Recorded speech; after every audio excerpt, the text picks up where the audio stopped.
विद्यार्थी मित्र नमस्कार. स्क्रीनवर तुम्हाला जे चित्र दिसत आहे त्या चित्राला काय म्हणतात सांगता येईल? नाही. चला तर आज आपण या चित्रकलेविषयीच माहिती घेणार आहोत. डॉक्टर गोविंद गारे जे आदिवासी संस्कृतीचे, आदिवासी साहित्याचे आणि आदिवासी परंपरेचे गाढे अभ्यासक आहेत, त्यांचा पाठ आहे वारली चित्रकला आणि हा पाठ आज आपण या ठिकाणी पाहणार आहोत. हे जे चित्र दिसते तुम्हाला याला म्हणतात वारली चित्र.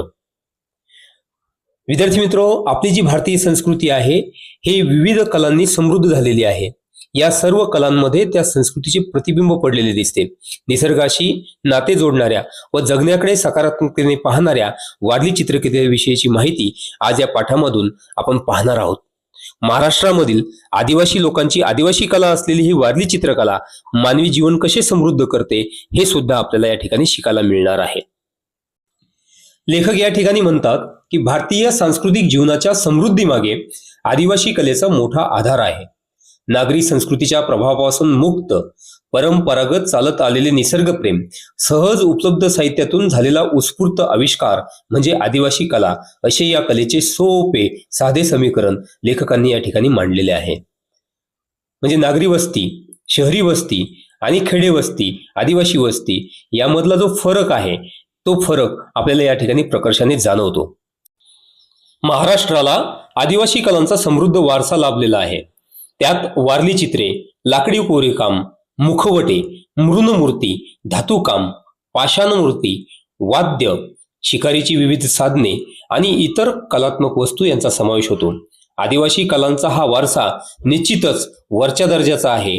खरोखर या आदिवासी कलेमुळे हे सर्व कोरीवकाम, मुखवटे, मृन्मूर्ती, धातुकाम, पाषाणमूर्ती, वाद्य, शिकारीची साधने आणि इतर कलात्मक वस्तूंना एक आगळी वेगळी ओळख प्राप्त झालेली आहे.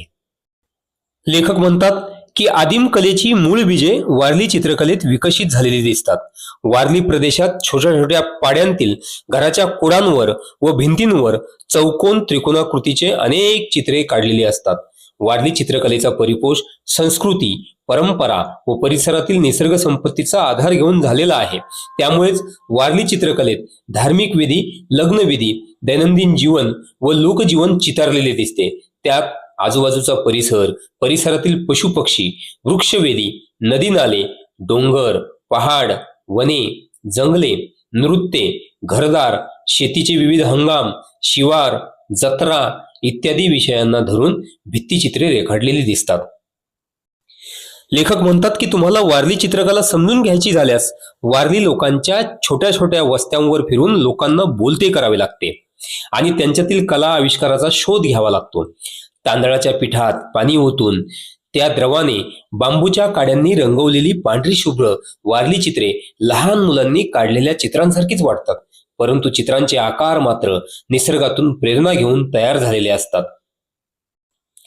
वारली चित्रातील आकार व रेषा प्रमाणबद्ध नसल्या तरी वारली चित्रकारांच्या निरीक्षणाची व कल्पनाशक्तीची दाद द्यावी लागते.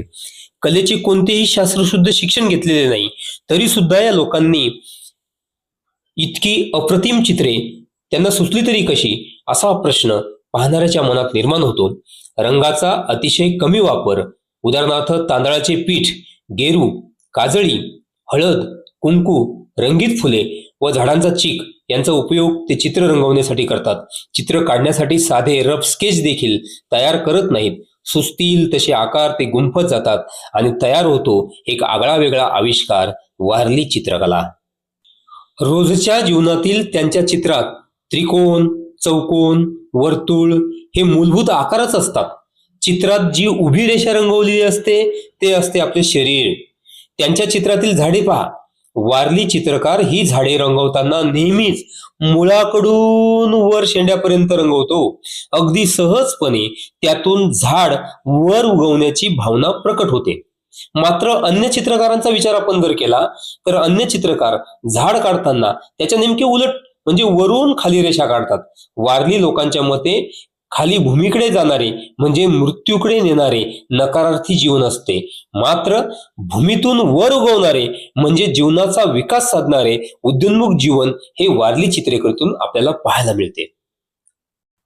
लग्न प्रसंगी झोपड्या रंगवताना आधी चौक काढला जातो. धार्मिक दृष्ट्या या चित्राला खूप मान दिला जातो. हे चित्र काढताना 7-8 स्त्रिया मिळून पूर्ण करतात.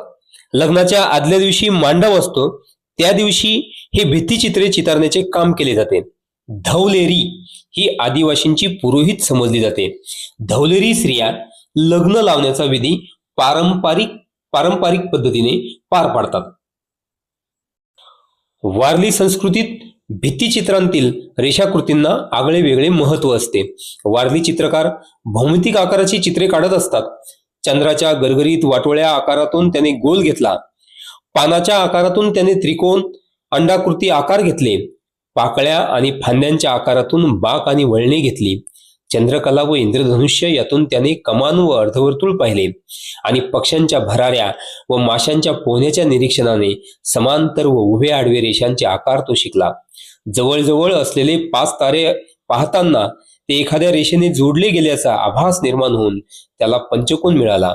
अनेक आश्चर्यकारक आकार व रचनांची प्रेरणा अशीच त्याला साध्या साध्या रेषा व वळणे यांच्या अवलोकनातून मिळाली. निसर्ग आणि सृष्टीला समजून घेण्याची व ती चित्राकृतीतून प्रकट करण्याची त्याची ही कला विचार करण्यासारखी आहे.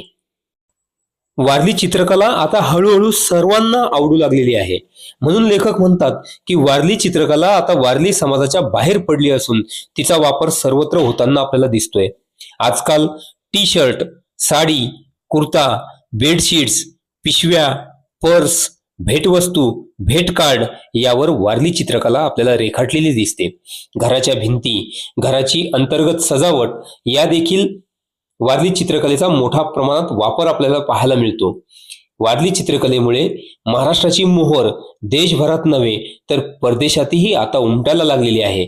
म्हणून वारली चित्रकला विद्यार्थी मित्रो, आपण सर्वांनी शिकून घ्यायला काहीही हरकत नाही. अतिशय सोपी अशी ही चित्रकला आहे.